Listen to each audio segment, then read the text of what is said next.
Good afternoon, everyone. I'd like to take this moment and say welcome to the Night's Pub broadcast, coming to you live. Here it's 4:15 on December 2nd, 2016. We're broadcasting live via Shoutcast, www.shoutcast.com. Look for the Night's Pub, and you will see our link there and also a play button to stream this show live. We're also broadcasting off of our website, www.thenightspub.net. Just click on the radio at the top, click play, and you will join us live. Wanted to take this opportunity and welcome everyone to the Night's Pub. And, we hope that everybody had a great Thanksgiving holiday and had a chance to get together and to spend some time with family and friends and just, take a moment and actually be thankful and just for what's going on in your life and what you have. Always Brother Stan here joining me via Skype. And, we thought we'd take this opportunity and, start with, a positive note. And we'll get into that during the show. But without further ado, my brother from another mother, twice removed on my great uncle's side, it's Stan the Man. It's always a good time to get down at the pub and hoist a cup of cold, well, warm ones in this case, since we do not open boxes of wine or anything. Oh, Right now, not $800 box of wine. And burn some $800 incense. You know what's funny? What was the name of that show? Wasn't it? It's going to come because Joyce the Owl Woman used to, and the reason I bring that up is because somebody at work asked me about that. Because they lived in St. Louis during that time. Shadowlands or something like that? That's what it was. It was Shadowlands. All right. Yeah. And so that's a pretty good memory. So, yeah, I mean, it was cool. It was a fun show. But, man, they were selling their boxes of wine, and this is what they was doing, man. But it didn't start out like that, though. Yeah, well, our bell finally started showing up on 97.1 and a couple of actual church groups. And this is the problem.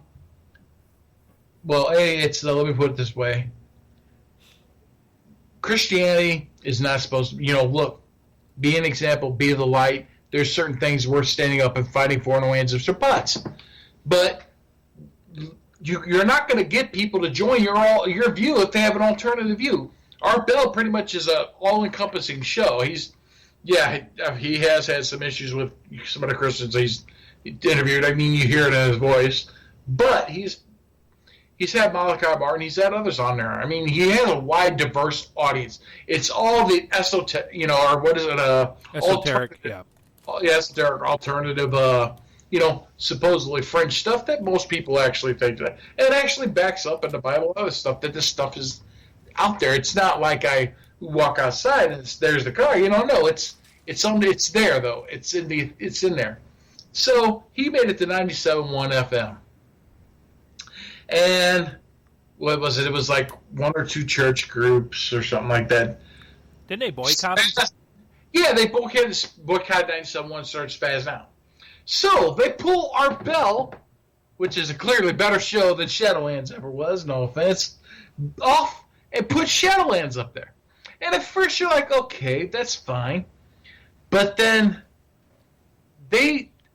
why, Bob, is that a box of wine? Why, yes, it is. And what is that wine? It's a red Monet, whatever. I'm going to open it up right now. Well, Peggy, will you burn some of that $800 incense? You could forget, like, the $1,000 incense or the $1 billion candles that they were always bragging about, And the host, it was funny because the host was Aikido or whatever, and he was always talking about how Steven Seagal, whooped his ass, So it was like, well, okay. So it just got to the point where you're like, this is ridiculous. I couldn't listen to it. It did start out. It started out kind of cool. Cool. But you're like, okay, let's have the ghost stories, stuff like that. But come on, man. It did it, and that's fine. Well, it's funny because somebody, they know we do this show, and at work, and we were talking, and they're from the St. Louis area, and they're like, hey, and he actually said Shadowlands. They said, do you remember the show that was on 97.1? And it was a time where Art Bell was kicked off, and so I start talking, and I'm like, well, yeah. And they said it was called Shadow Nets or something. I'm like, it was okay, Shadow something. And I said, me and Stan, we're gonna get together on Friday. I said, I'll ask them, and they're probably one of the ones listening right now. And they go, do you remember that show? And I'm like, yeah, I do remember that show. I said it started out really good, and then it just kind of got really weird, and then all of a sudden it just disappeared. I mean, we're talking website and everything just disappeared. And it was not too long after. And there was another show that was in St. Louis, the Stephen D.C. show. Oh yeah, because they did their Hollywood show or Halloween. Yeah, well, it's Hollywood Halloween show. And they went ballistic on Joyce or whatever. They started that. Yeah, who did they send it? Her and some others or whatever. It was the Reverend Bob Lawson or whatever, wasn't it? Yeah, they went into that house supposedly to help people, and they didn't or whatever, and they called back and said, hey, you guys didn't help anything. You just made it worse. So, but on the one hand too, and then if it's like there are these ghost people out there, whatever, We're going and they stir up stuff, but they don't help people. First off, you got to get these people to understand that, okay, you can't keep being, if you kick this thing out, you need somebody spiritually. You gotta put the strong man there in the door to stop them coming back. Right. If you go, well, they're gone, fine, and go back to your whatever, whatever you are, atheist, pagan, whatever, and whatever you booted out of there is going to get some more and come back, and you're going to be worse off than you were. Oh, yeah. And that's the truth. So you got to guide people to understanding Christianity. First off, if they're really suffering, we had an interview with, who was that, pastor, name some of the pastors, the interviews, not Bill Bean, was it? Yeah, it was Bill Bean. Yeah. Yeah, awesome story. If you don't come, sorry, Jesus is the way, the truth, and life. And now he taught by parables, and he taught us how we should treat each other. Then anything kind of outside of this is a lie. And, but he is the name above all names. He is, there's no one else given that you can be saved by. So if you decide, regardless, you want to be a Christian, well, then you want to pray to Pan, the, nymph raping god or whatever he is, you better hope that Pan's more stronger than what's coming in there, and obviously they're not, because they're probably going to be like, hey, look, we're going to destroy a human being, let's go for it, Right.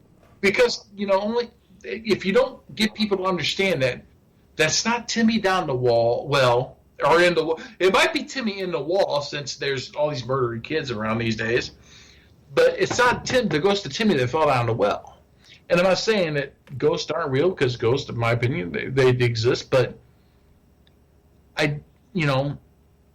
what's getting your attention wants your attention for a reason. It wants to either open that doorway a little bit more, so we can start some more subtle influences these days, slowly oppress you, whatever. I mean, take a look around. There's so many stories about this. But then there are events, and I've had one personally where I went to visit my cousins. And this is after my great aunt died, and they have this tree out on their land that they, planted. They cut, and they, it's like a little private, you could say, cemetery in a sense for our family. That side of the family gets cremated, and they get thrown out in the woods out there. Now, this tree's there, and we're Christian. They're Christian. It's all over the tree. Even we got quotes from the Bible. You name it. We've had it blessed. There's a little bitty chairs to sit out there and talk, and just, it's a beautiful guy with flowers. It's nice. So now I had been out there to see him, and for a couple of months after my grand died, so we went out there, and then we went out there and sat out there for a little bit and checked it out, talked, whatever, came back, spent the night. Now, at like 2 a.m, I felt I was being watched. I opened up my eyes. There at the foot of my bed is fully formed in blue light, and I mean, from what I didn't see the feet. They had feet, but they were solid enough. They said there was my dead great aunt and one of my dead uncles we had been out there, and I was sitting there and I rubbed my eyes first off, because I thought, well, clearly I'm still dreaming or buzzed from the night before from them couple of beers and that Jack Daniels a little bit, but there they were, and I was like, my Lord. And it was like a peaceful thing of like, hi, we haven't seen, we're here, just hi, everything's fine. You would kind of like that convey that we're at peace, this is good, boom. And I went, holy, I just was like, real, bam. It was such because these events are very sporadic, that happen in your life. So other than where we had tons of dark ones in my past, fine. But this was something that was very positive. I felt loving. It was kind of like that, I'm coming to see you, say hi, it's okay. Because my great aunt helped raise me. So I was close to her. I know. So, and I haven't ever seen him since. I didn't feel lured into, family worship like in Japan and stuff like that, or anything like that. My aunt didn't say, I need you to communicate with me. None of this. It was like, hi, I miss you. I'm glad to see you come visit. I love you. Boom. And that was it. My great aunt and my uncle. and they ain't ever had problems ever since. And so these things happen. Now, if it kept coming back, and it kept, if it was like when Saul was trying to raise up Samuel and puts a witch at Endor, and God threw a wrench in her works, and actually she got in contact with Samuel. She dialed the right phone number, and Samuel came up and chastised Saul, because you're not supposed to be seeking divination and stuff like that. There you go. I think these things happen sometimes if it brings peace to somebody. If it's like a way God decides everything. God, one way or the other. He decides whether somebody's going to rise up and he's going to let them rise or he's not. And the power corrupt, whatever. God allows things to happen.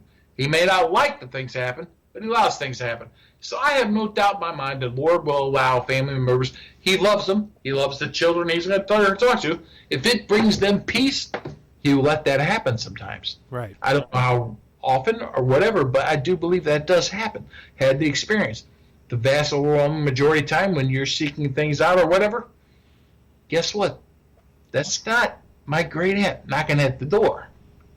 That was, I wasn't even seeking her. Boom. And you know what? If it tried to lure me back, follow me home, whatever, that's probably not my great aunt. Right.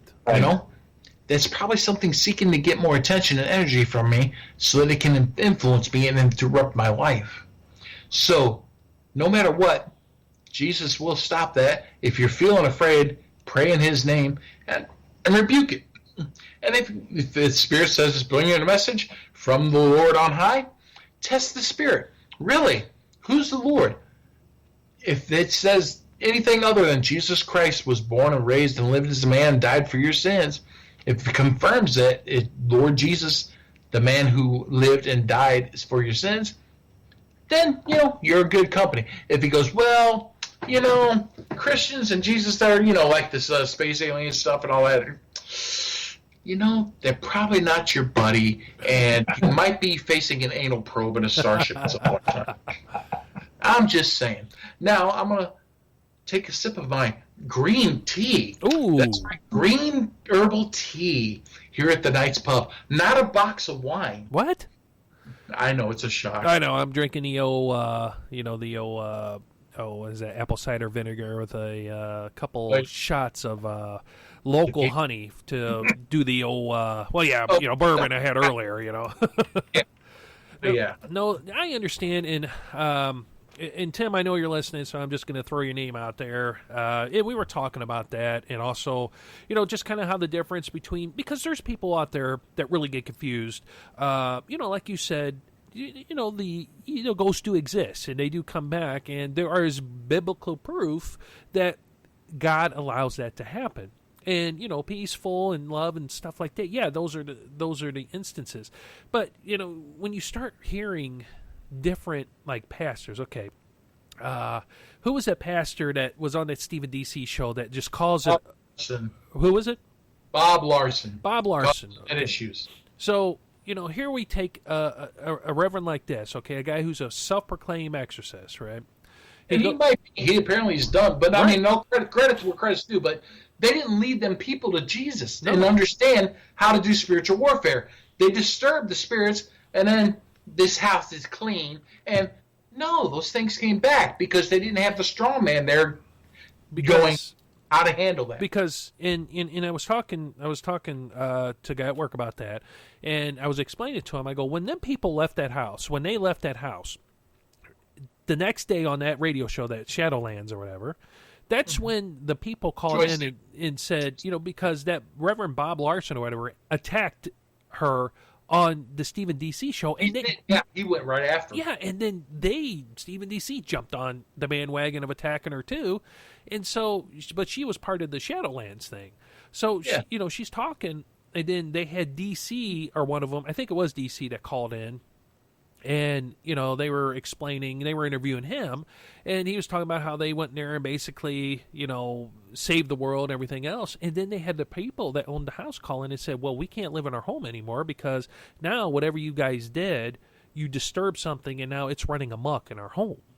And, here you have the Reverend Bob Larson, okay, who, like you said, obviously he knows something. I mean, he does some things, but maybe it's not as passionately or, compassionately as he should be. So you have people like that. It's like, okay, every spirit's a demon. Every spirit's a demon. Don't do this. Don't put up a tree. Don't blink your eyes. Don't, turn around, and sing Ring Around the Rosie. Don't tie your shoe left over right, right over left, type of stuff. And you have people like that are out there, and man, they're just like, it's confusing people. And then you listen to somebody like, yourself or me, and you're just like, look, God allows things to happen. And until and it's a shame that, a lot of these pastors, and okay, so, and I'm going to give a good example. So, it's no secret that I'm a Mason, okay? Been a Mason for over 20 years. Oh my God, I'm controlling Stan right now. He is not himself. I am controlling him through my mind powers, okay? There are a lot of evil things. And in fact, you could look up stuff that But that's not like you're like talk about the little average Joe. Right. Next door to us it's funny. We have a Baptist church, and then across from that, I don't know, it's a Episcopalian or whatever church. The Baptist they have no problems, In fact, they come over and, borrow things and stuff. I mean, it's not a big deal. Now, the Episcopalians, they have issues, but they instead of compassionately saying, hey, look, this is what we're concerned about, instead of sitting down and having a face-to-face, and I explained to a person who's dead set against Masons. And they're like, well, but you're going to burn in hell. I'm like, how do you know? Well, because that's strictly against, you worship other gods. I'm like, no, we don't. And you said gods, we worship one God. And he's like, well, but it's not how these were his exact words. This is not how we would like you to worship God. And I said, right there is where you are wrong. Because I'm going to tell you right now, I said, I don't belong to any one religion. And if you want Masonry to be your religion, that's up to you. It's not. I said, I believe in God. I believe in Jesus. And I said, there are like-minded people like that. And I said, yes, there are evil lodges out there. I've seen a few of them, okay? I visited a few of them, and you just walk in, and your spidey senses get all out of whack.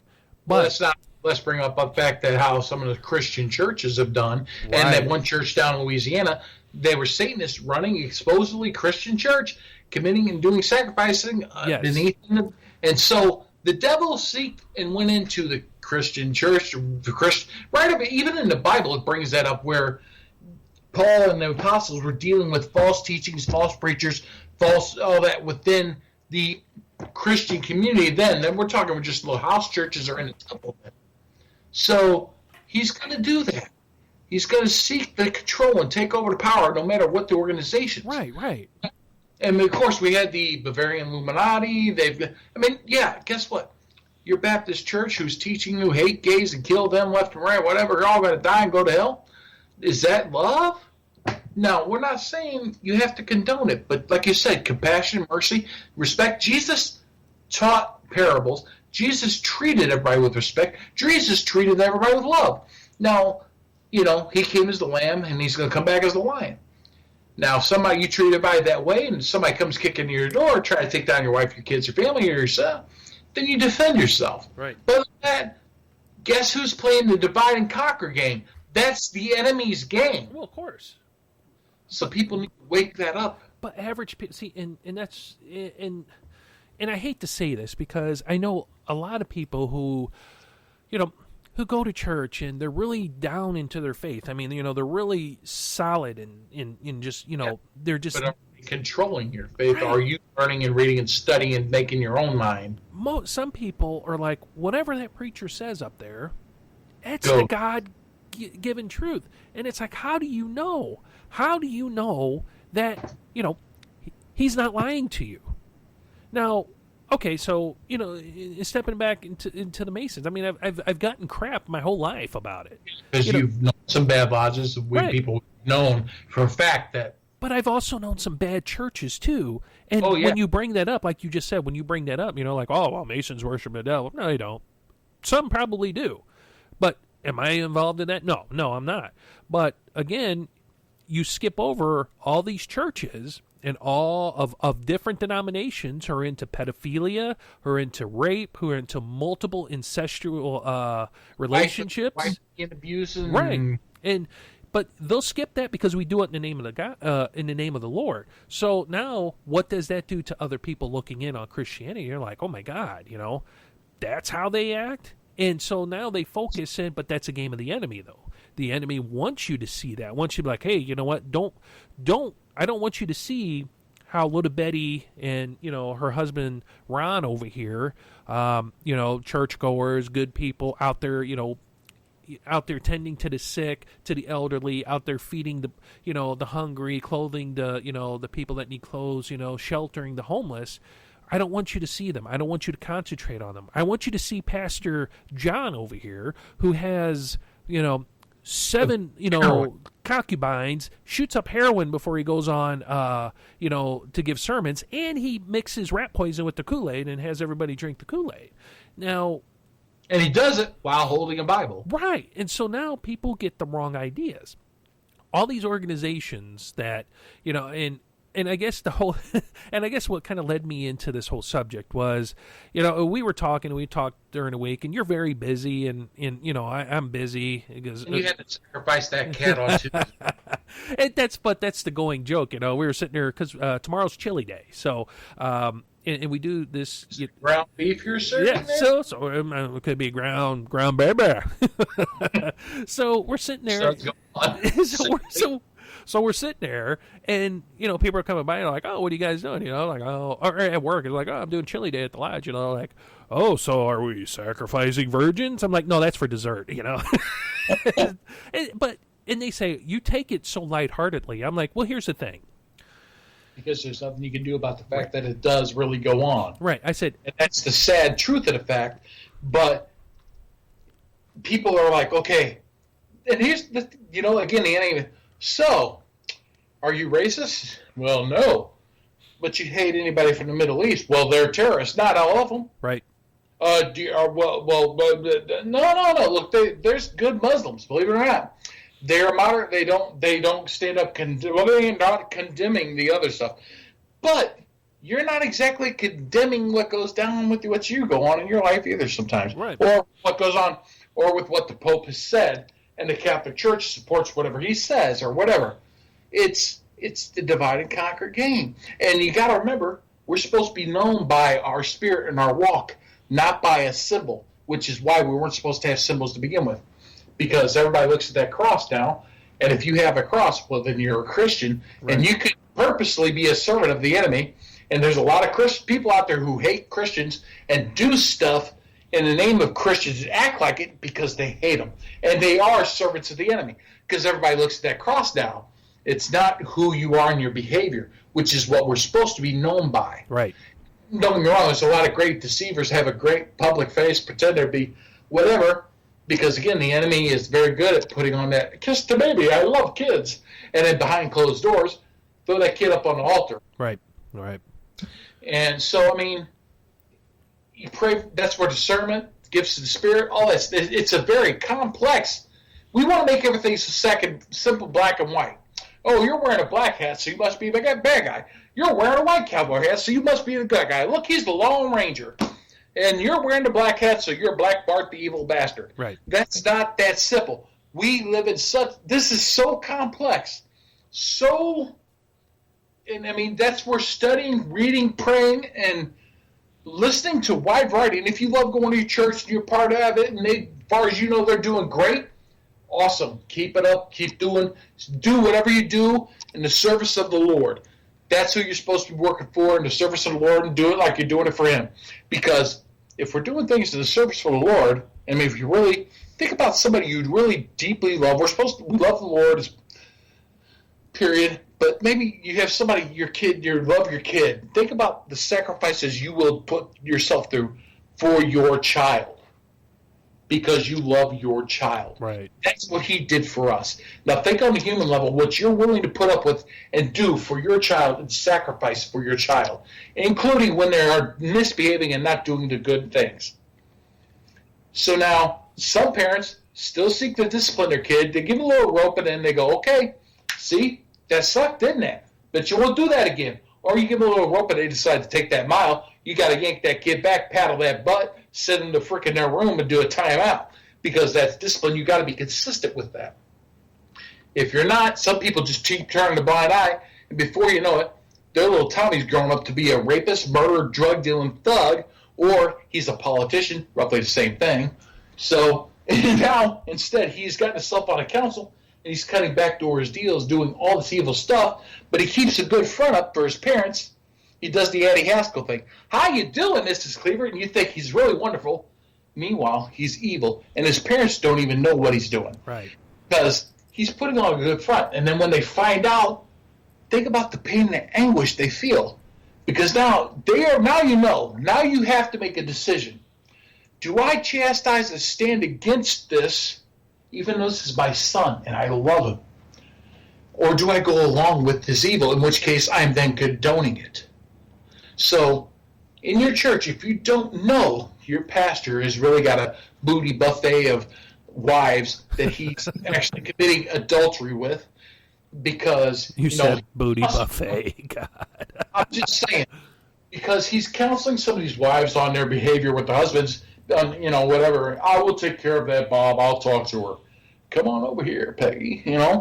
Meanwhile, and then he's turning a blind eye to his buddies who are abusing their wives and their kids, and he's, well, I need a new, God's going to take me away if I don't make $200 million this year. I have to pay for this jet, you see. No.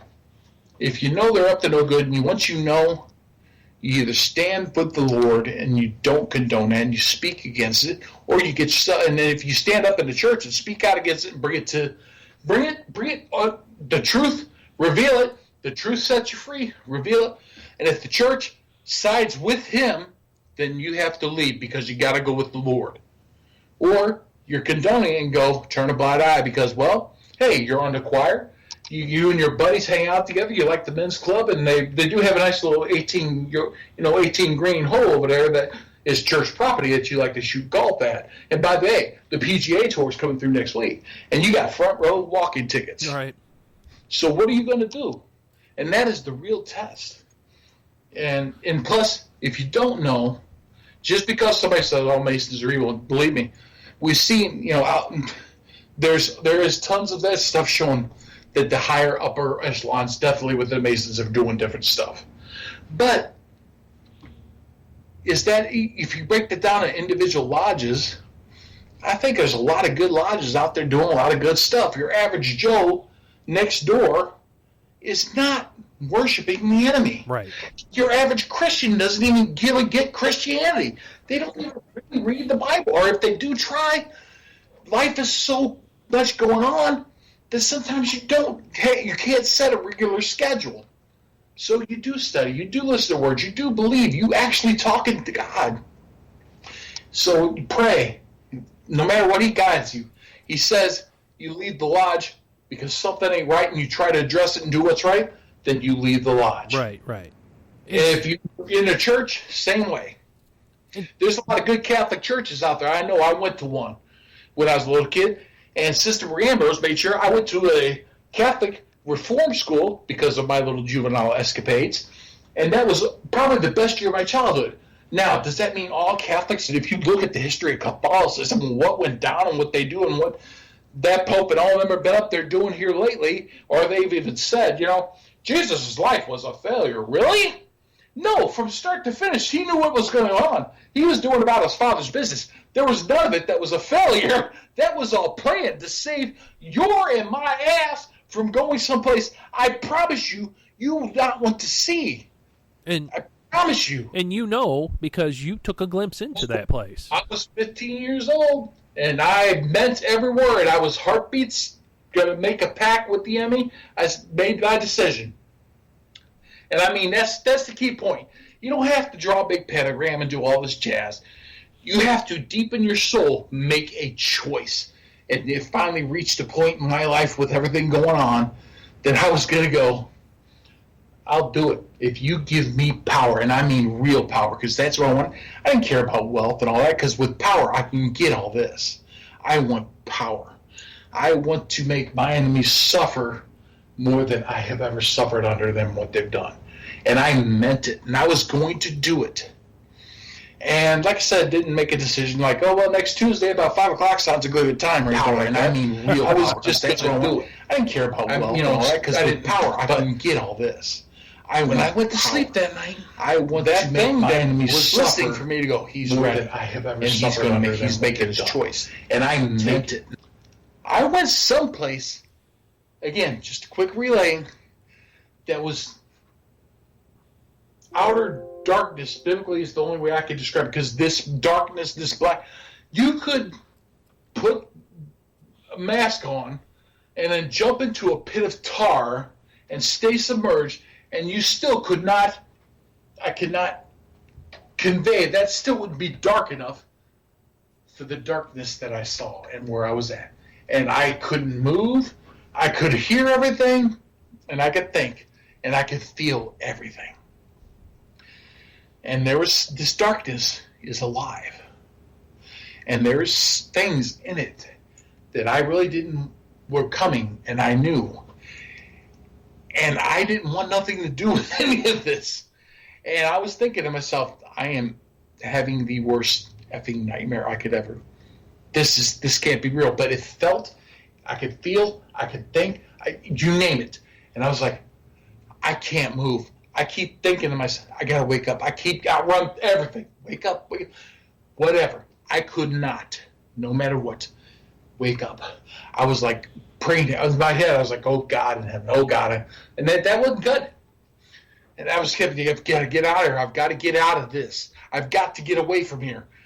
It was so unspeakable. I can't even convey the evil beyond when you feel real evil, real dark. I promise you, there's something you will not ever forget, because when you encounter it again, you will know beyond a shadow of a doubt that that is not what it appears to be.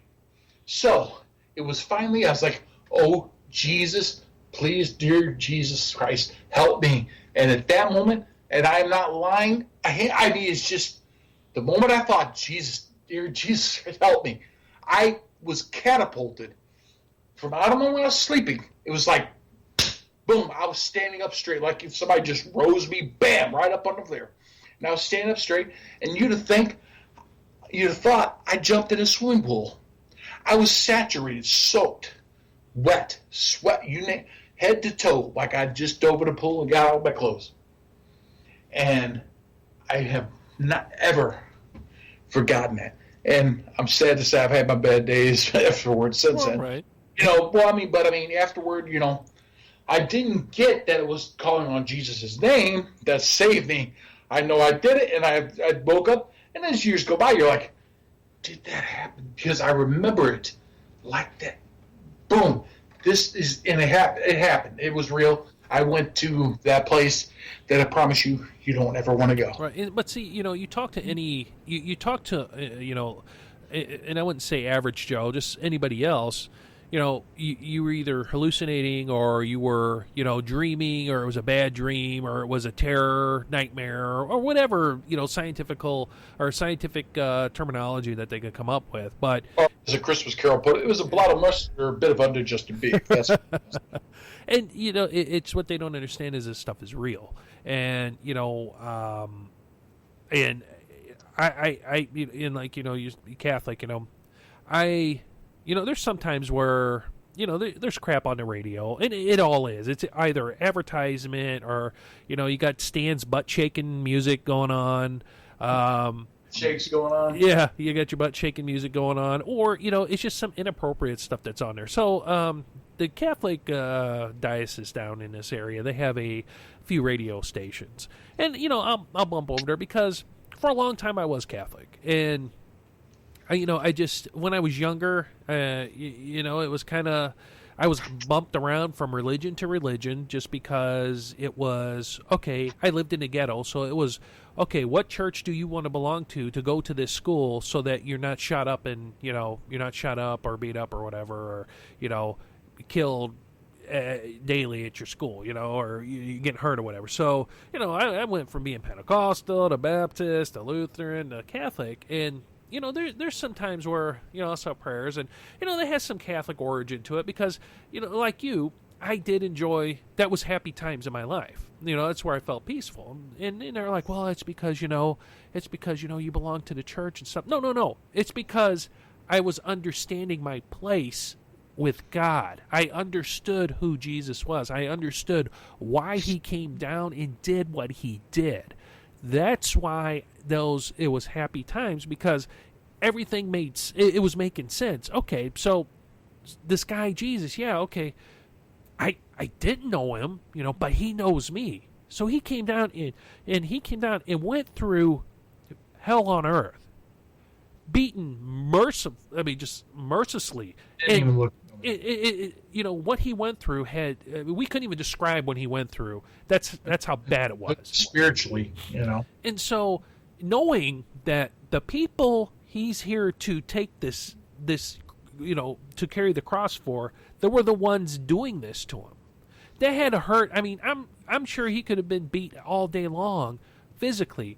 I'm sure emotionally, spiritually, that was crushing. So, I understood that. And that's why that's why that made sense, and those were happy times.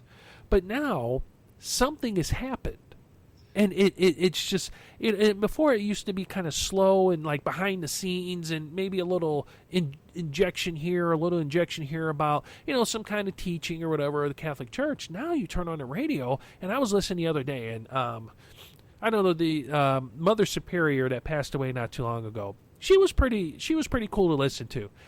Strict, by the book Catholic, there's some things I really didn't agree with her. Mother Angelica, that was her name. And so I'm listening, and she was like pretty like hardcore. I mean, she would tell you the way it was, how the cow ate that cabbage, and that's just the way it was. I mean, you weren't going to argue with her, and that's just, I mean, it was like the old nuns we grew up with when we went to hey, school. The one that got me talking to me and wound up talking to police and everything to get me to go to that school is Sister Marie Ambrose. I will not ever forget her.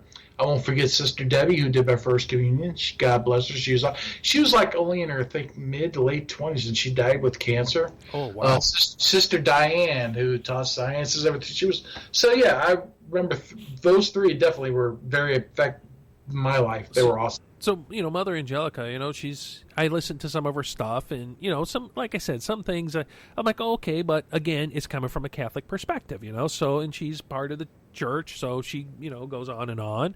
And so I'm sitting there listening, and so now you get these younger priests on, okay? You get these younger, brothers and stuff that come on, and they're like, well, we understand, but through the blood of Mary, who's going to be the Redeemer, they didn't even say Jesus, okay? And so I'm thinking like, oh, okay, maybe I misheard something. So I'm just kind of listening in, and I've noticed it's the younger generations that are doing this. And so it's like, well, it's through Mary, pray to Mary, she's going to come save her children. This was an actual feed off this radio. Twisting and making her the savior, and that's Gaia goddess worship. Yes. Nothing to do with Mother Mary, because Mary, the mother of Jesus, and they've affected a lot of Hispanics, a lot of pray to Mary, the goddess, the empress. No, they're trying to make her the redeemer. Right. So I'm listening to this, and I'm like, oh my God, what am I listening to? And so they start talking about how it is her by her authority and her power, and I'm like, wait a minute, whoa, okay, Jesus was the one that paid the ultimate price up on that cross. His mother watched that happen, and it destroyed her. Well, yeah, and I have nothing but love and respect for that lady, because she knew what was going to happen. Deep down, she knew. Yeah. And she knew she would have to sacrifice. She made a big sacrifice. She was going to have to sacrifice Jesus, and Son, yeah. yeah, was going to have to sacrifice him. She knew that deep down because she knew who he was, and watched that happen. Just up and told her, right? All of a sudden you're like, it wasn't like Domino's delivery, like, hey Mary, hey, here's your pizza. Oh, hey, by the way, you're pregnant with the Son of God. Congratulations. For walking. It's like, hey, 30 minutes or 30 minutes or better. Hey, we're cool. No, yeah. So she knew who's, that's the perversion that, well, again, look at what they're doing. It ain't, what Malachi Martin said, the smoke felt that the smoke of Satan entered the church in the 40s. Back in the early 60s. I think he said 40s or 50s. Okay, well, I couldn't remember. I was specific. But if you ever go look on YouTube, listen up to Art Bell's Malachi Martin interviews. Now, in the 60s, they changed it over to Vatican II or whatever. It's like Part 2. Yeah. Well, yeah, they started, they probably moved in. Well, I think, back in the 40s that entered because they made the agreement with the Nazis about a lot of things. So that's when that agreement went into, you're probably right. And that's probably exactly what he talked about, was the agreement between them and the Nazis. And that's what started it. Yep.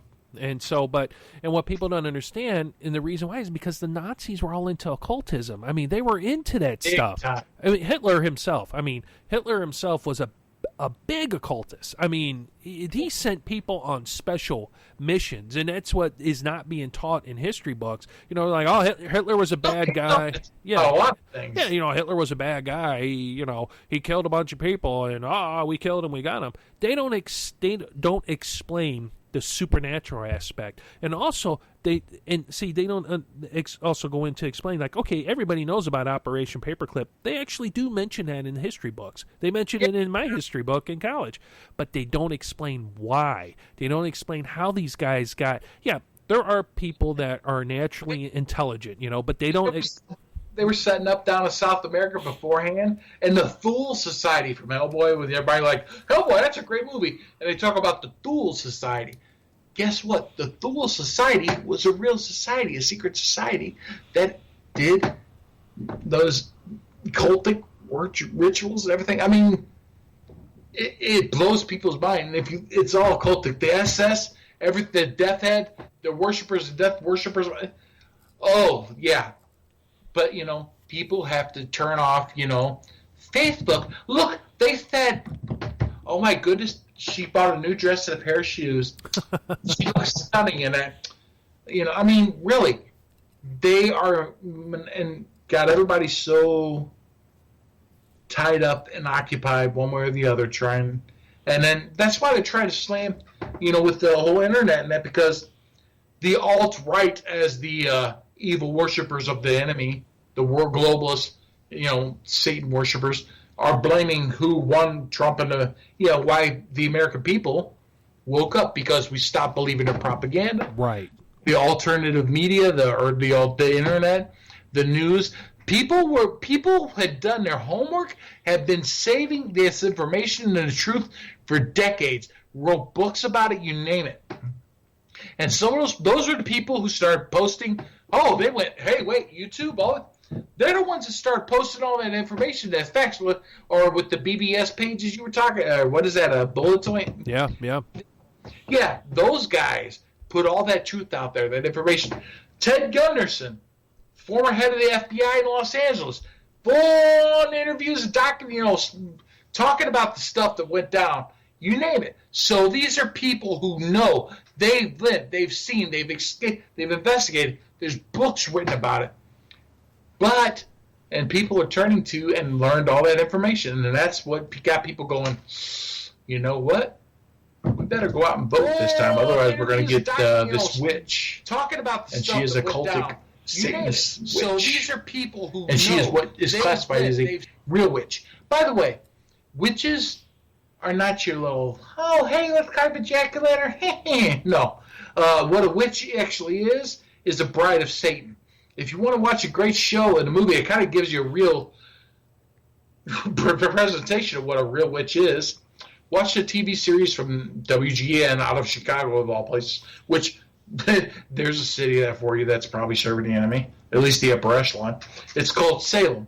There's also a movie that was made by Rob Zombie called The Lords of Salem. And that is a perfect, real representation also of true witchcraft. Of those that what we mean by witches or brides of Satan. That's what they mean. A witch isn't somebody but that's what religion did. Right. Religion said anybody who, because the upper echelon got co-opted, just like it did TV series Salem, prime example. And they said, if they do this, they're a witch. Well, you know what? Guess where most of your medicines come from? Plants and herbs and stuff. So these older women who are usually working and living in the forest or whatever, who had, gardens with, herbs, plants, stuff like that, and would use them for medicinal purposes to heal, to help people. God gave them that knowledge of healing, and they would try to use that to help people. Those weren't witches. And a lot of them people probably got massacred and murdered because of religion and not Christ and Christianity. So, please, people, do some homework. I wish, well, I know I'm not the only one. Rust is, or all these other wishes, they go around and want to talk about this stuff, but a lot of these organized churches really don't want to talk about it. No, but they don't. There's a rising group of them that are starting to, and I think that's what's getting wild. I think this election kind of showed that while they might not be talking about it in the churches, people are getting together and reading and watching and learning about it themselves. Oh yeah. And then they wind up seeking like-minded and go to these conferences and things like that. So that's awesome. But yeah, I don't know. I just I know for a while there, I understand, and you put it in good perspective for me. I was kind of, I send these in, and I started doing it again, sending out invites, and you start trying to get some of these people on, and they either have reservations, and some people are just busy, and I clearly understand that. I mean, I think some have reservations because you and I talk like we're average Joes. We're not We're not like so vast majority shows. Nothing against them. That's their own business. But I think a lot of them ignore things because I said booty buffet. So, I'm a heathen and I'm an enemy and all this other stuff now. Or you're not Christian enough for us or whatever. Right. Guess what? Christ loves people from all walks of life, and if you've ever given yourself to Christ, you're a Christian, period. It may not be your way, as the Episcopalian guy said. Oh, yeah. Our way. That's right. And you know what? You don't want to come on the show? That's fine, because guess what? We had Reverend Bill Bean. He didn't seem to mind. We had that other Reverend who went to hell, had his experience, and came back. Cannot remember his name. He was also... he's the other interview he had after Reverend Bill Bean, I think. Mm-hmm. Yeah. Oh crap. Go ahead, look, because he's awesome. He was great. So yeah, the people who are coming on, thank God, because they don't obviously have a problem with us. So these others, they do, or they're busy. That's fine too. Pastor because Howard Storm. Yeah, he is awesome. So I mean. I think a lot of them are busy. L.A. Marzulli is just like running all over the place. Oh, God, yeah. And Pastor Russ Dizdar is just like, again, all over the place. Plus his conferences and teachings, and he's fighting the good fight, and he's actually goes out and investigates stuff. He's been investigating and dealing with something going on in Pennsylvania. Because if you listen to his show, he talks about this stuff. Plus, he just recently wrote a book that came out dealing with the revelations in each chapter and a study guide. Awesome. You can listen to his shows. He actually goes through chapter to chapter, book by book of the revelations and the study guide on his shows. So, I mean, there's a lot of great people we got that come on. There's a lot of people who won't come on for whatever reason. That's their business. Right. There's a lot of people who are just too busy. And then, there's just us. And, well, like you said, we also want to change some things up here and there, dealing with bringing up a little more positive than not just And that's what I had mentioned to you, like like I was mentioning, we get busy, and you're busy, I'm busy, and we exchange emails, and some of the stuff that you want to just kind of quickly sit down and watch, it's you start watching it, and it's, for us, it's repetitive. You know what I mean? It's just the same stuff, regurgitated and spun to sell a book, and you're just, it gets frustrating. People are like, oh well, you're jealous. No, I'm not jealous. It's, take something worthwhile, the Nephilim, okay? I just get so tired, and, people are like, oh, hey, and I have to put myself in their place, that I was that ignorant at one time, And they just discovered this stuff. Right. But you get so overwhelmed with it, and you understand what I'm saying. But then when you do start talking about it, it's like, you flood them with so much information, you sound like you're, like, bizarre, you know what I mean? I mean, you sound like you forgot to take your meds. I mean, and they just look at you like, wow, dude, I was just, wanting to ask your opinion on ghosts. I didn't want to talk about hell and demons and stuff like that, or I don't want to talk about, and I'm so tired of hearing about the Nephilim. I mean, my God, it's, for a while there, it's just like, I just wouldn't watch any of that stuff, or watch or listen to stuff, or it's just like everything. It was Nephilim, the man's watching you, the devil's in your frosted flakes. Don't go outside, if the moon is up, because you're giving yourself to the moon god. And people get on the radio and they spin this stuff, and they do the pod shows. There's a lot of awesome pod shows out there in a lot of different blog sites, but people get on there, and that's where people get confused, is they start listening to this stuff, and then they're like, oh well, yeah, well, maybe I shouldn't go out there and do this, and but it's our choice to do so. But then they take the same information, and then another person to pick up this information, and then just add on top of it. And so now, not only are we hearing, okay, so the Nephilim are real, yeah, we understand that. They like Mercedes-Benz, and they eat down at Taco Bell, and so now you're sitting there and you're hearing all this stuff, but the people they get on, I guess it became overwhelming, and I'm just sitting there and I'm like, the enemy wants to go out there and counteract the truth that's getting out there. He's the architect of confusion, so him and his little minions, well, even if they don't know they're his minions, they're doing the job for him, So, I mean, yeah, you and I, when we first... Well, first off, let's talk about the deep sea diving. Okay? Uh-oh. I didn't do what, yeah. Boom, Stan's going down. Boom. Oh, no. See, you got to we said a few shows ago we're going to touch on this. So we're going to touch on it. Now, we're coming up on almost an hour, and we're doing it because you keep you're like, well, yeah, we know deep sea down. Oh, I left the roast in the oven. We got to hurry up and go. Or the last time we're broadcasting live, you're like, oh, hey, pause the live show, please, because I have to take a phone call. Okay, hold on. I've got to go bake a cake or something. And then I'm sitting there, I'm like, I look over, and it's like, no Stan. It's like, my God, he's like Houdini. He just like, whoop, gone, And so I'm just sitting there, I'm like, I like ponies. Santa Claus, I like ponies, And so I'm like, well, okay, I guess we're done with the show, And, that's, exit stage right, This just got up and go. So no, we're going to cover this because, you know what, this was the time, and we're going to, God bless that HP printer that was in your apartment several years ago, too. And I'm going to put that up because I did find that, and I'm going to put that up. We got to find the Howl one, too, man. I found them all from a backup.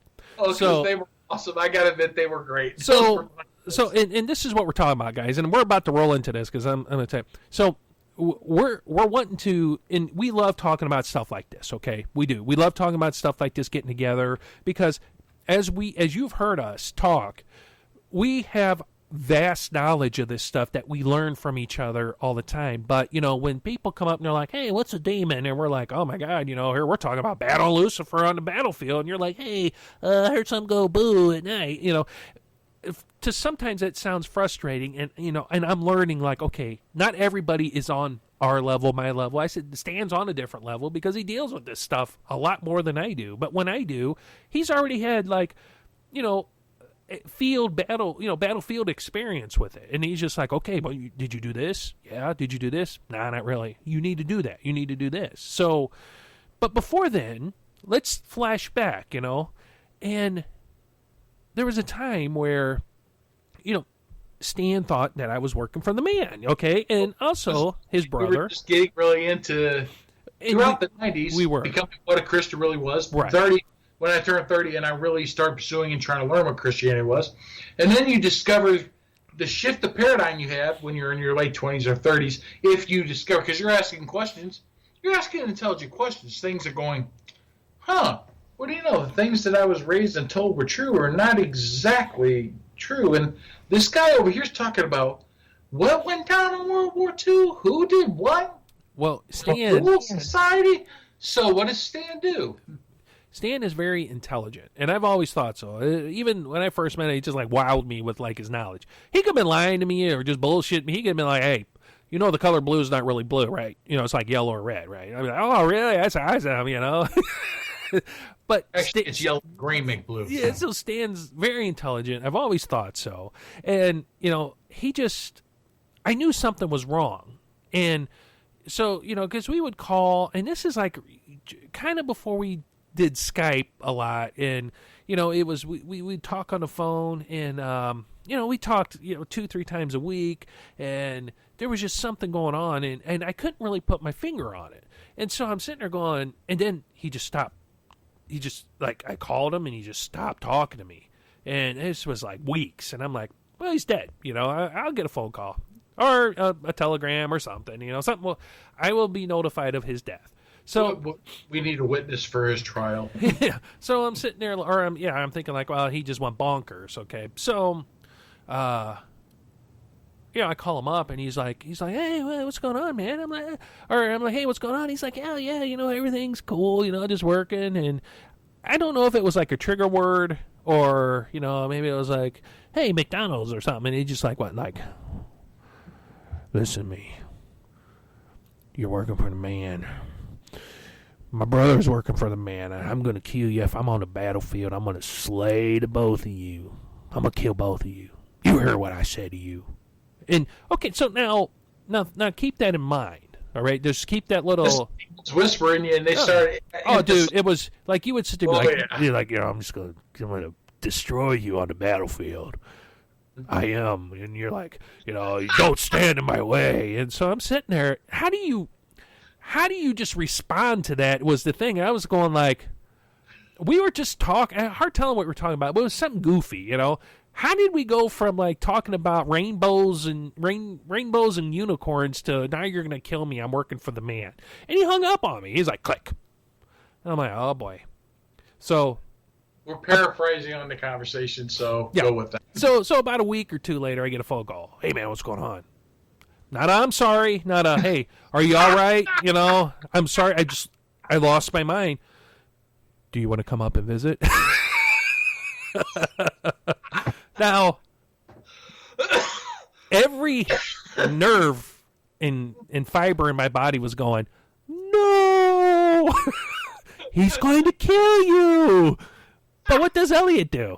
Melly just goes on up, First time I got a little bonus doing a job or something and bought that video camera.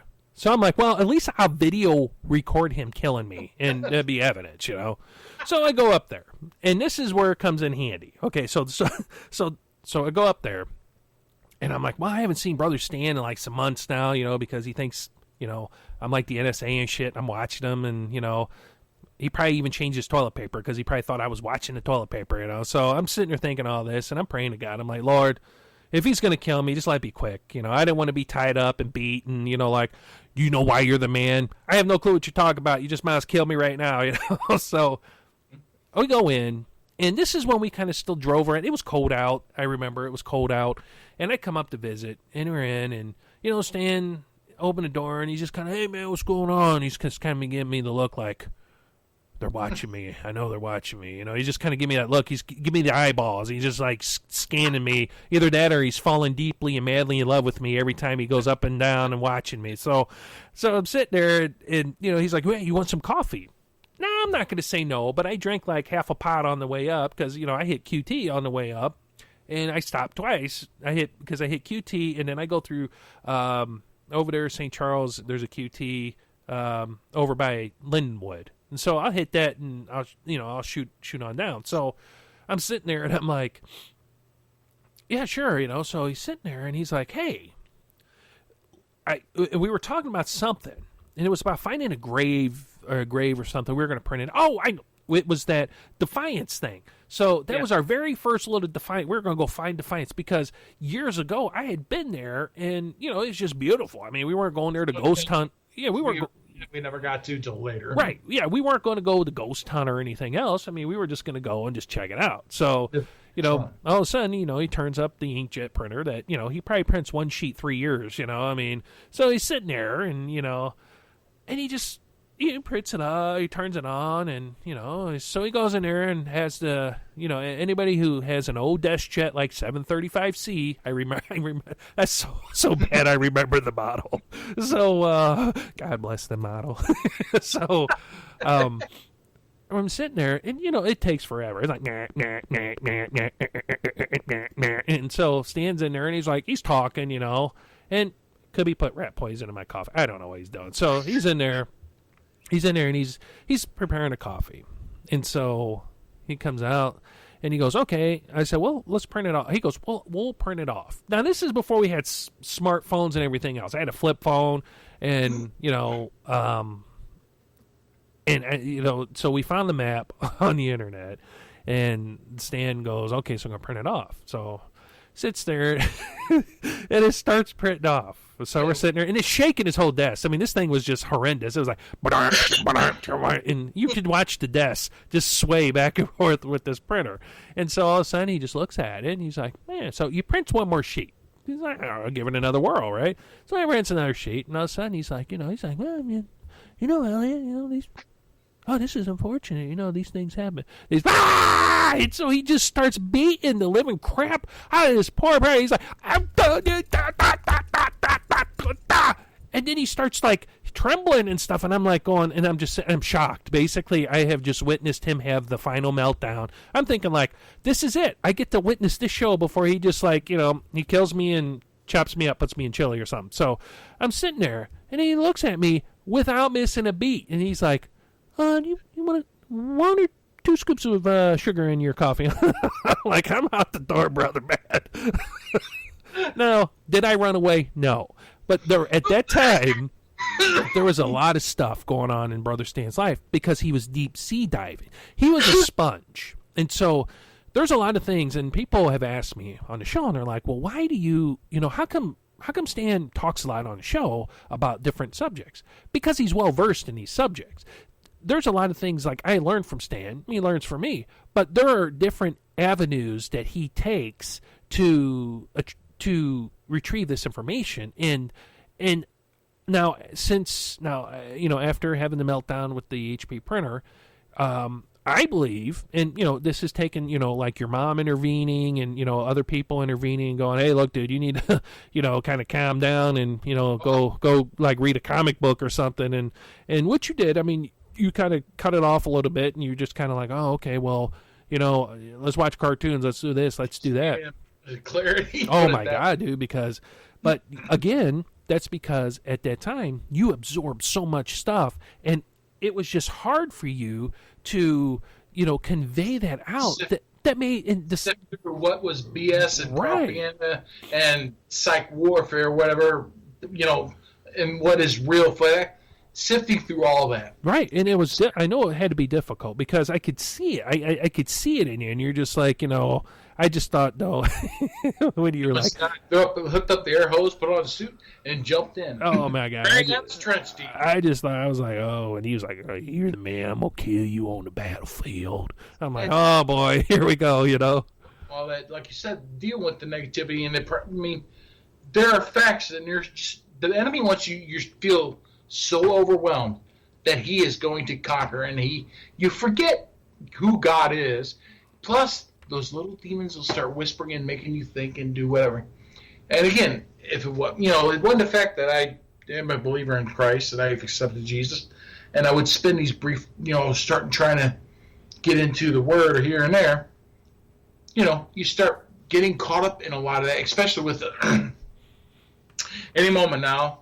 DHS is going to kick in your door and all that stuff. Right. And because once you really realize what is going on, and if you look at history, and I've read a lot of history and done a lot of history, it's going to happen somewhere down the line.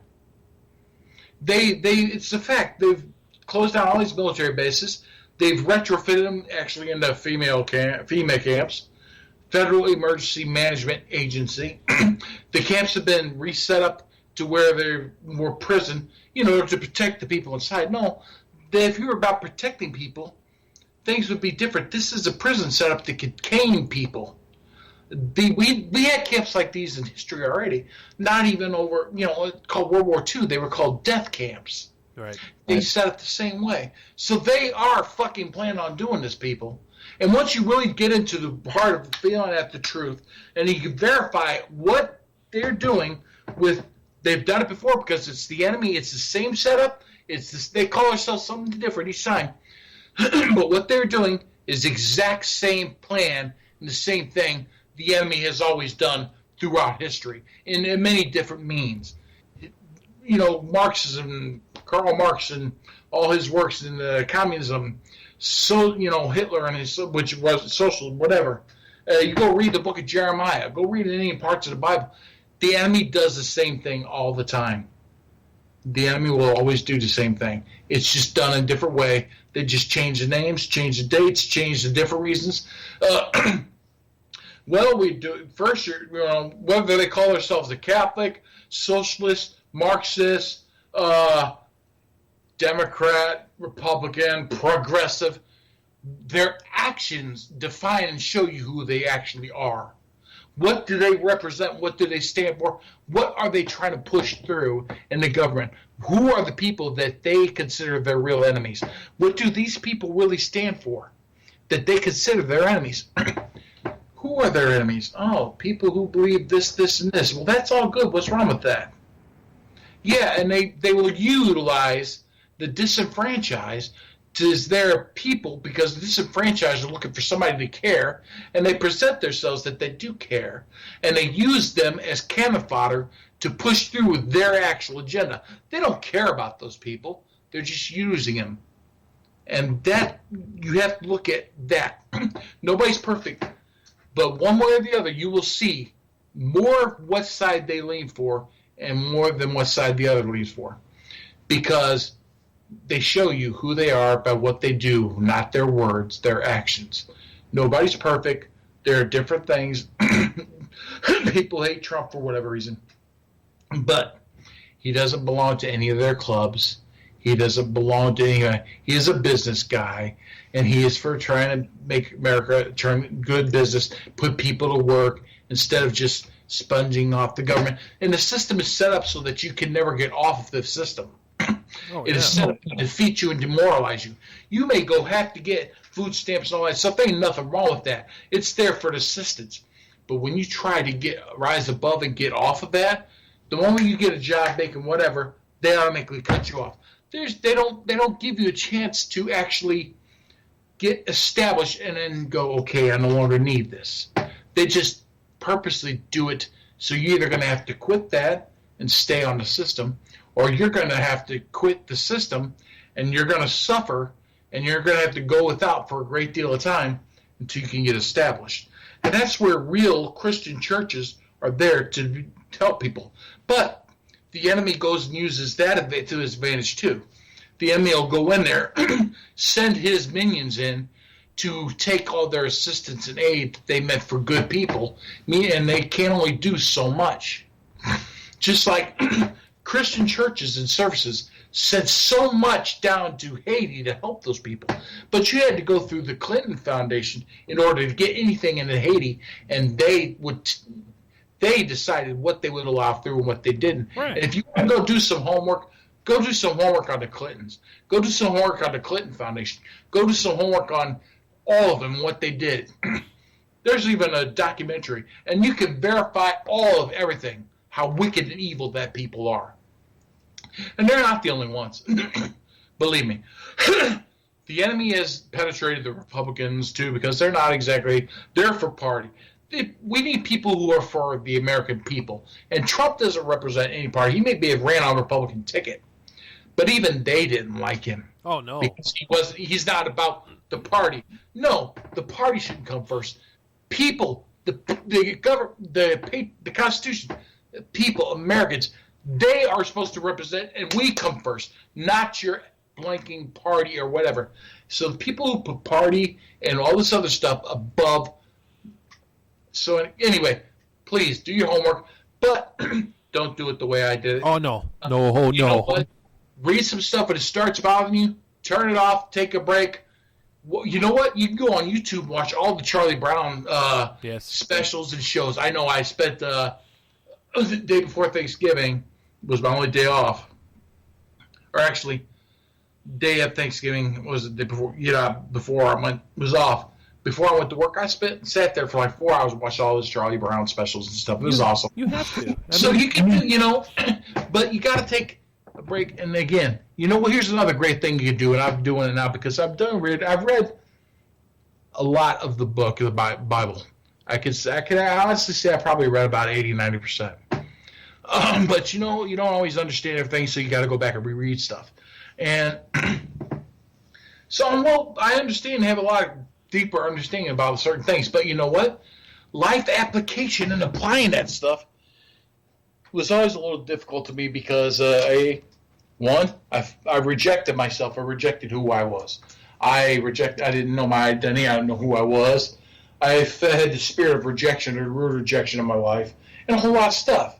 So lately, and I'm going to give her props, the evangelist, Joyce Myers, God's been having me watch a lot because she talks about life application of these things, of these word in the Bible. How do you apply it and what function in your life?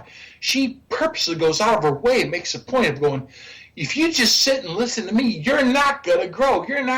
You can't do that. You can't just believe whatever I say. You have to go read it for yourself. You have to study, be approved. So, one of the things, but she has a lot of seminars dealing with a lot of things. The Lord would take me to these videos because, he was like talking to me like crazy. Every little issue going on I've been dealing with for like the last 6 months. Boom, Stan, watch this. I would say because it dealt exactly with that. He would send me a video. I'd see watch these little conferences, these little sermons. And Joyce Meyer, a guy, his name Sharif, I can't remember exactly what, but a bunch of that stuff. Anyway, long story short, is I went and did a biblical verse on different topics and things like positive thinking, motivation, mental strength, relationships, you name it. You type in whatever the topic is, Bible, verse, topic, and then type in a specific topic. And it'll print out all these different, it'll have a big printout of all the different, in the Bible, all the different scriptures pertaining to that specific subject and topic. So then I printed out a whole bunch of them, saved them up, so I'm going to read them. I'm going to look them up in the Bible and read them myself. So when I'm reading a book on mental strength or topics on mental strength, I'm going to look up the verses and I'm going to read it myself. And that is also studying that spiritual warfare, investments. If you're having a problem with money, relationships. If you're having a problem with your wives, look up women, wives. There's stuff in there, talk all about it. Goes along with your rate. Look at, you name it up, whatever the topic is. And just if you want to study, be approved, and growth and learning, you can do that. There's so many ways, but you yourself have to get in the Bible. You yourself have to establish that personal relationship with God through the Holy Spirit who is in you if you accepted Christ. And He will guide you and teach you and help you grow, but you have to take the work. You have to take a leap of faith, to take steps out in faith. I sat around for what? I was there at the psych hospital for over a decade, 11 years. And, around the 5, 6, whatever, I'm sitting there. Last couple of years, I'm going, I've got to go. I keep waiting with God to where do we go? Well, God wanted me to take a leap of faith. So I left my job, and I didn't even have another job to take its place. I went for the last month before I was there, I put out a bunch of applications. Nothing. I had one interview. But I set a date and said, by this date, I'm walking, whether I got a job or not. And I did, literally. And I took a huge leap of faith. I had nothing. I had no other paychecks coming in, nothing. I didn't have none. A couple weeks went by, 2, 3 weeks went by. Finally, I got, boom, interview, called, hired, boom, at this job. But I still didn't start right away. I had to wait another month over a month before I even went in to start my new hire and get paid. Then I had to wait 2 weeks after all that. So it's like 2 months, no paycheck. God provided. He provided my anchor and helped me. My brother loaned me some money. I got to pay him back starting in January. But he provided. And the Lord will provide for me. And since then, I've had one financial hammer after another. Seems like I'm starting to get out. Just recently, we were talking to Elliot because me and him both went through car troubles here real recently. Oh, yeah. I got a rear axle dealing with my truck. That's going to be I got to drop that off on the 6th. They're going to have it for like 2 days. So, but you know what? During that time, God has shown me beyond a shadow of a doubt. Trust in the Lord. Trust in Him. Acknowledge Him in all your ways, and He will guide you down those right paths. Do not consider yourself wise in your own eyes, and do no evil. He is guiding me. He has shown He's trustworthy. And during this time, because this is big, I think it's this huge, massive growth point. And growth and trial and whatever you want to call it right now, been going on for the last 6 months with me. Because He's been showing me still the stuff that's within me that needs to go away in order for me to grow and test and be tried. And that's what's going on right now. And He's showing you can. But things are going to happen in His time. There's still some things. I still got a lot that I'm dealing with. Even with my new job. There's still a lot going on. But each day I do go up and I try to use these, take every thought captive, every negative, dark thing coming your way is a lie of the enemy. You don't believe it. In fact, I'm going to jump into something real quick here. Because we talk about putting some more positive stuff out there and cutting back a little bit on the devil's in my Cheerios, okay? So one is I subscribe to Guidepost. I recommend it to everybody. It's a great positive magazine. In fact, if you go to guidepost.org, order yourself, you can get a year subscription for like $12, man. It's awesome. And if you're going to read a magazine that's going to uplift you and help you, that's one to read. Also, talking about news, because you want to stay up with news, don't be wrong. But since most of the negative news is BS, just go to Drudge Report. You can get most of your stories there, hit little things. Don't just be a headline reader. Read the article, the full article, because most people read the headline and maybe a paragraph. Meanwhile, the real juicy part and what you need to know is down towards the bottom. But don't do it all the time. But if you go to goodnewsnetwork.org, it's a news network that deals strictly with good news and positive things that are happening in the world every day, all the time, that you never get told about. Because the devil runs the main media, and all he wants you is depressed, defeated, and destroyed. And feeling like there's nothing matters, there is no hope. When there's nothing but hope, you have faith, there's always hope. Anyway, this article is about what prayer could do for you. And it's out of the Guidepost store here. And basically I'm going to read it to you. It's called A Friend Indeed. 4 weeks in the hospital had eased my depression. Enough for me to go home. But I was feeling far from well. The medications I took made it hard to think clearly. This is somebody who's dealing with some psych issues, okay? I was happy to be back with my husband, Larry, and my 3-year-old daughter, Jordan, but afraid of slipping back into the dark hole again, especially when Larry wasn't with me. When he left for work in the morning, the day seemed to stretch on forever. I'm so lonely, God. I thought of these times. There were many things I wanted to get better, to be a good mother and wife. But sometimes what I prayed for most was a friend. On a whim, or perhaps out of desperation, I signed Jordan and myself up for a music appreciation class that a music teacher held in her home. It would get me out of the house, at least. At the first class, the children sang and clapped, learning a little basic rhythm. One of the other mothers, Tricia, and I got to talking about our daughters and the challenges of being a mom. I found myself telling her my whole story. I'm just lonely, I confessed. I've never felt so fragile. Why don't you come over to my house for lunch tomorrow, she said. You can bring Jordan and the girls can play. The next The next day was gloomy and rainy. I was worried about the lunch plans.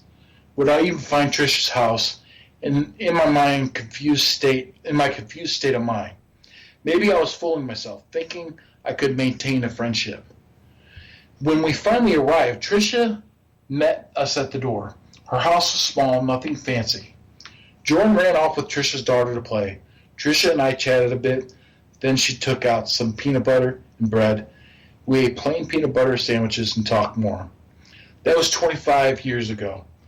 I've since been diagnosed with bipolar disorder, which I manage with medication. There are still days when I fear falling back into the black hole.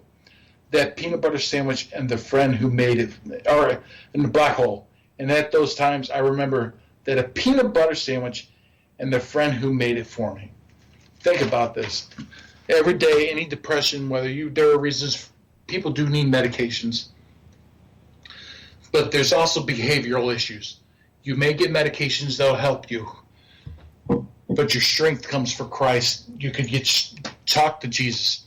He will give you the strength. He will help provide a friend, and you got to take those negative, dark thoughts captive and reject them, because he will help you overcome that depression, that darkness, not just medications. Because some people, it's more of a spiritual thing. Other people, it's more of a biochemical thing. Either way, you need Jesus. And if you can have one friend, and I've got two good friends. I talk to one all the time. He's down there in the other Southeast Nights Pub. That's right. The other one's out in Reno. And they've known these guys for like 20-plus years. I wish they lived closer to me, but they don't. So at least I've got that. If you can have one friend, and even if you ain't got anybody and you're lonely, you take it up with the Lord. You bring your woes and cast your cares on Jesus. He will guide you to a friend, a real friend. And real friends accept you for who you are and will guide you and love you, period. And the Lord will guide you to the good things. Who you associate with matters.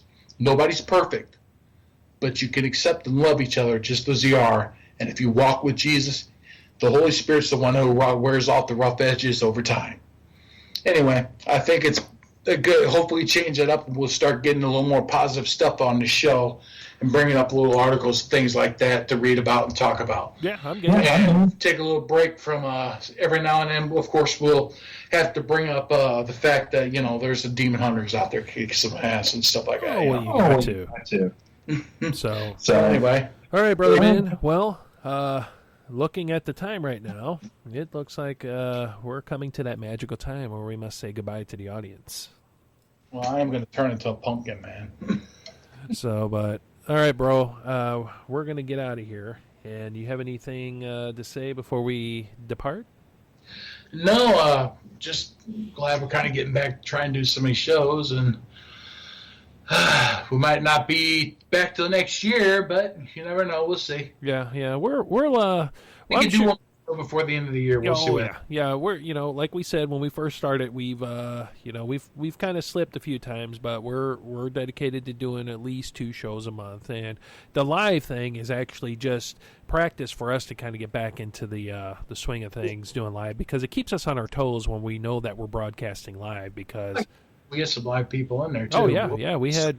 They could be zombies. I don't know. No, you never know. It could be the man. Well, the man is in there listening. We want to thank the users that are listening. I'm looking over right now at the Shoutcast server. And we do have some users listening. I just wanted to say thank you. If you guys get a chance, please stop over at the website www.thenightspub.net.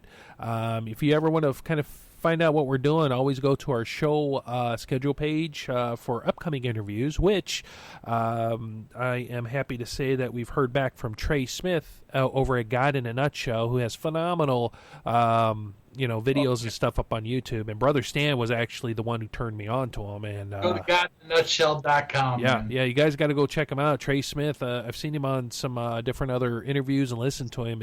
The man is a genius. He has a YouTube channel too, Trey Smith. Period. Yeah. So, and just stop by there and check it out.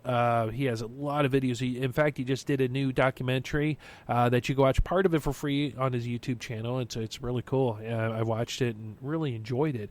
And just this man is, the Lord spoke to him and, reached out to him to have him start doing these shows. So we've heard from his contacts. So we're just waiting for Trey to give us a email or a call or something. But if anybody is interested in coming onto the show, please do not hesitate to go over to the knightspub.net, and you can go to show schedule page, tab up at the top. It's going to drop you down to our upcoming shows, interviews. Usually when we broadcast live, I'll just throw that up on the main page because it's the show schedule is reserved for upcoming guests. That way it gives us a chance to advertise for them and, links to their websites and stuff. So, but if you stop over at the show schedule, you can see our number. It's an actual live number, 636-487-4258. Again, that's 636-487-4258. Now, if you want to be a guest, come on the show, drop us a line, or even have a topic that, you kind of want us to bring up on the show, please feel free to call that number. It'll drop you to a voicemail. We're not going to answer it unless we're broadcasting live like we are now. And, and just, leave us a message. Let us know. Also, there is a Night's Guest form that you can download. It's a hyperlink PDF on that page. You can download it and see what we're about. See, how we've been doing this for, quite a few years now. And, we broadcast with the other side of life, but now we're with the Knights Pub, and we're, as Brother Stan mentioned, trying to get some new and different material out there, which we've been doing really good. I mean, we haven't really been sticking on one avenue and just, sticking there with just paranormal, whatever. So, but we are actively trying to, we are going to be active in the show. So, like Brother Stan, you'll probably hear from us soon on the show. But if you want to get a hold of us, if you want to email Stan, it's stan@thenightspub.net, myself, Elliot @thenightspub.net, or just for general inquiries, you can always email us at info@thenightspub.net. Now, my friends, with that being said, it is time for us to depart. And with the information we've given you today, just please, as Brother Stan mentioned, just, do your homework and study. Study to be approved. And always remember to love one another, to look out for one another, and to be kind. And be kinder than usual. And just realize that people are going through struggles that we have no idea about. And we'll catch you the next time down at the pub.